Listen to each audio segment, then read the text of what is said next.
Hey, Fanboy Nation. This is your pal Daffy Duck, and you're watching. You're watching. We're watching. You're watching Fanboy. Fanboy. Fanboy. Fanboy. Fanboy. A fanboy, etc. Fanboy Nation. Dot. I assume Tom.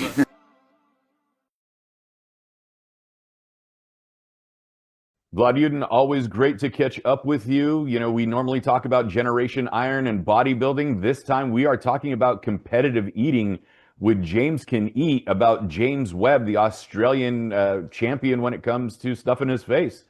You know, how'd you find out about James and competitive eating as a sport? I didn't know anything about competitive eating as a sport, but James, he kept going viral, you know. I would see his videos blowing up on TikTok and Instagram. And I was like, what is this? What is going on here? Because there's two sides to competitive eating, right? One is when you go to the competition and you actually compete. The other side of it is when you create these videos where he goes to the restaurant, they lay out like the whole menu in front of him, and he basically consumes the whole menu in like, you know, half an hour or something like that. You know, he makes it actually look good, you know? Right. So those videos are going viral. And then of course I've always heard about the, you know, Nathan's competition. I never took it seriously, but then I found out that it's actually a serious thing and people take it extremely seriously. And I reached out to James and I said, I want to explore this world. And that's how the whole thing started. You know, we've seen bodybuilders pass away quite young because of the extent of damage they do to their bodies to get as big or as shredded as possible. And James is the inverse in a sense that, you know, he ended up in the hospital. We're not giving too much away because that was in the trailer, because he's overindulged and was almost destroying himself from the inside out. And yet he started working out and he's exercising. He shattered the record for donuts, I think 59 or 56 or somewhere halfway in between that, you know, in one sitting. He's won the Nathan's hot dog eating contest.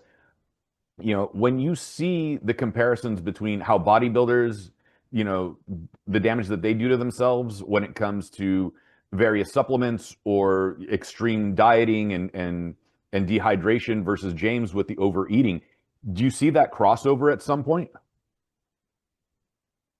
You know, it's very interesting because you know, when it comes to competitive eaters, right, a lot of them are actually very athletic. That was surprising to see. So what they do is they fast for quite a few days and they go do a competition or they call it a food challenge. Then they fast again, right? And it's so like there's a lot of obesity is a huge problem, obviously, right? You know, especially United States, right? But you know, what they do is a little bit different. It's a next level and it's a next level prep. But we did interview actually a couple of doctors for this project, and they all believe that, you know, long-term health is not good for your health, whether you're a competitive eater or just, you know, just like to eat a lot of food, right? So similarities, you know, quite frankly, we don't know really as of right now what's going to happen to James in the next 10 years, right? Because he's still very young. And a lot of competitive eaters are still, and you know, they're kind of in a prime time. So we don't really know how it's going to affect them in the long term, but definitely explore that in this film because it's definitely extremely unhealthy if you really think about it.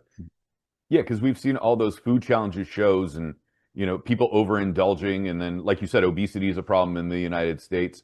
But, Right. you know, people that overindulge like this, almost because you did the Ronnie Coleman documentary, The King, and Ronnie was the king of the mountain, but Ronnie also didn't know when to stop lifting because he's had so many injuries, yet he still keeps going, you know? And Yeah. there's that fear for James as well. He's not going to know when to stop eating in that regard. Yes, he exercises and he fasts and he's under doctor supervision, but there's also a point where, you know, maybe you need to pull back. Like, you know, maybe Ronnie should switch to calisthenics. I'm not going to tell the king what to do, but, you know, versus because of all the injuries versus James, you know, eating 60 donuts in one sitting. It's impossible to stop. I think very few people are able to stop at the right time, right? Very few people. Most people they go over the top. If that's how you make your living and that's how what you're known for, right? I mean, you're gonna go to that level, I think, especially if you're very competitive. Like James, you know, the subject of this doc is a very competitive guy. What he does to his stomach, right, when he's eating all that stuff is it's extreme. This is I want people to understand that this is not like just your regular meal. You know what I mean? This is like we're talking about. We went to a shortcake competition in upstate Long Island, New York, actually. And in 8 minutes, he ate 22 pounds of shortcake. Can you imagine you going from just being normal and then 22 pounds in your stomach? Right. And then just think about the insulin spike on top of it. Oh, yeah. But and then you look at James, and he looks like in great shape actually. Right. Like I said, a lot of competitive eaters, they look like they have very fast metabolism as well. So there's genetically, I think they have a gift as well. Yeah. Was that something that you were interested in or surprised to learn about how fast their metabolism is, how well they can process the food in that regard? Because like you said, 28 pounds of shortcake, 60 plus donut or 60 donuts, God knows how many hot dogs, like 75 hot dogs or some ridiculous number like that. I mean, there's just so much that goes into it. It's crazy. And the rules are pretty strict. If you throw up right after the competition and they see you, they disqualify you actually. And this happens a lot. People try to hide it, they throw up like off site, so to speak, but if they see you, if the promoter, like the organizing people see you, they disqualify you. So but it's surprising. Yeah, people try to cheat as well a lot in the sport. What was the most unique competition? I mean, 28 pounds of shortcake is huge, donuts are huge, hot dogs are huge, but every once in a while there's some sort of challenge that pops up and you're like, this can't be real. And what was one that you noticed that James took part in? Pistachio eating is it's extremely challenging thing because you have to peel the pistachios and then you have to eat it, and then some people swallow the whole thing. Can you imagine swallowing the pistachio nuts with the shells attached to them? Wow. Yeah, so that's some of those they get pretty weird, some of those competitions, I would have never expected the pistachio one. Yeah, it's crazy. I love pistachios, but just, like there's certain vitamins that are too big that I don't want to take whole. Imagine the whole pistachio. Good thing it wasn't walnuts, right? Yeah, exactly. Shell and all. Yeah. When you make a documentary like this, because obviously from Generation Iron 1 to, Generation Iron 4, the Natty one, and then everything in between with Ronnie Coleman, to see the various, I hate to use the term fringe sports, but not mainstream sports. Let's use that as a better term. When you see the competitive spirit across the board between these non-mainstream sports that don't have the payouts of the NBA or Major League Baseball or the NFL or NHL, what is the pattern that you see in the drive to compete in them? Because clearly it's not the money. You have to hustle, like look at James. I look at, you're familiar with Joey Chestnut. He's in this film as well. And Joey Chestnut built an empire. I mean, he had his special last year against Kobayashi. They went one-on-one on Netflix. He has a bunch of endorsement deals. So does James. You got to hustle in those type of sports, just like in bodybuilding, right? But what's interesting? This year, Olympia is actually going to add to one of their events, not on the main stage, but to one of the events sanctioned by the Olympia, is going to be a competitive eating segment as well. So, I mean, yeah, you got to hustle basically if you in that type of sport. Right. I knew Olympia added sumo wrestling. I didn't realize that they added competed. Oh, really? I didn't even know about that. Sumo. That's interesting. So, well, I mean, there's all different types of athletes, so it's interesting to see what's going to happen with that. Yeah. No, well, Olympia's coming up in October. I reached out to them. I think I missed the deadline this year, but hopefully they'll get back to me and make sure that we can make something work. I know it's going to be in Las Vegas. Last year you were at the Olympia. You were documenting events there. Here we are. Coming back to Las Vegas for the Olympia, and then now competitive eating added. Is James going to be a part of that in October?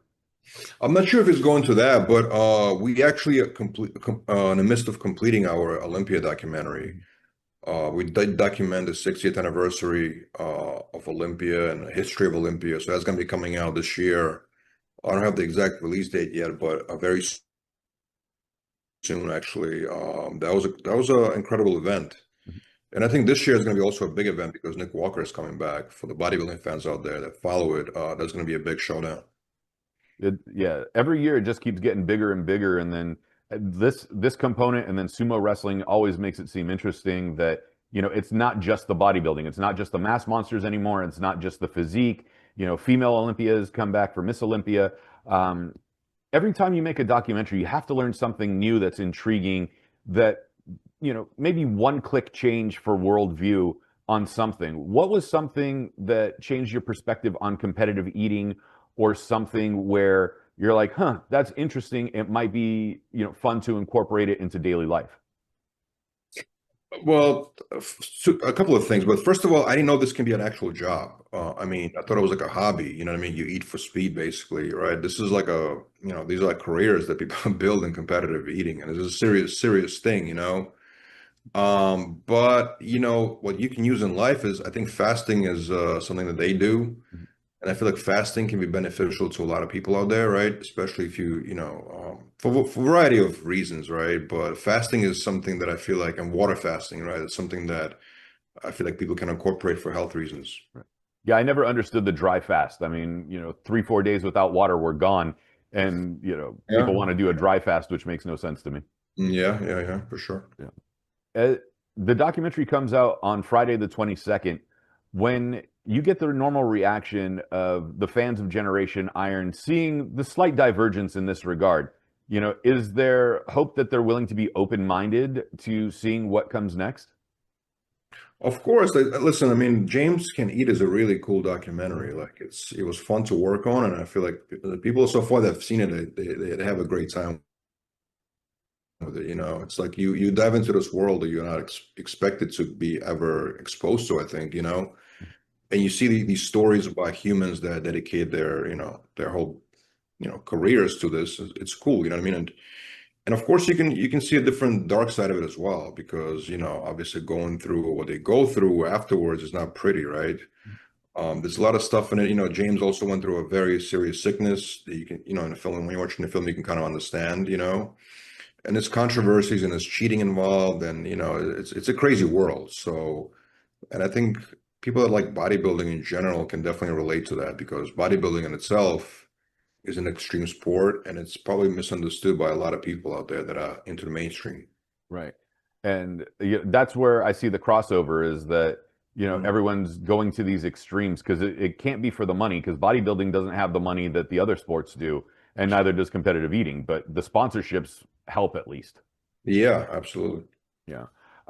With this documentary, what's one thing you would like the audience to take away from it and learn about, these type of competitors, whether it's bodybuilding, competitive eating, MMA, because again, they're not always in it for the money, because the lower level guys aren't making what some of the UFC or One Championship are making. Yeah, well, it's interesting because you can almost make a sport out of a lot of different things, right? I mean, there's a lot of crazy stuff people do out there, right? But the eating thing is one thing you have to understand is, and that's something that we spoke to George Shea about. He's basically the president of the MLE. So there's MLE, right? Major League Eating. There's actually a federation, right? So Yeah, I had no idea about the federation. yeah, yeah, yeah. So when the whole thing started, right? When people started doing competitive eating, it's a lot of people out there like, I can eat, I mean, I can sit down and eat a whole pizza or something like that, or I can eat like five burgers, right? And that's how the whole thing started. But now these guys took it to the next level. Like this is way. I mean, Joey Chestnut ate like over 70 hot dogs. I mean, this is not, it's not like 10 or even 20, right? Takes a lot more than just I can eat, right? This is like I can compete in this. And this really like the main takeaway. This is a sport. This is a sport, even though people are not going to agree with me that it's a sport, but it is a sport for them. Yeah, it's definitely interesting to see what's coming with all of this. Vlad, where can we find the documentary, to sit down on Friday and watch it this weekend? Yeah, you can stream it for free on Prime subscription. If you have a Prime subscription, you can stream it for free, and have a great time. Vlad, it's always a pleasure catching up with you. James Can Eat, Friday, August 22nd, going to be on Prime. Also, catch everything on Generation Iron, all the other great docs that Vlad's made. So, hopefully we get to catch up face to face in Las Vegas at the Olympia. And thanks again, as always. Thank you, brother. I appreciate it.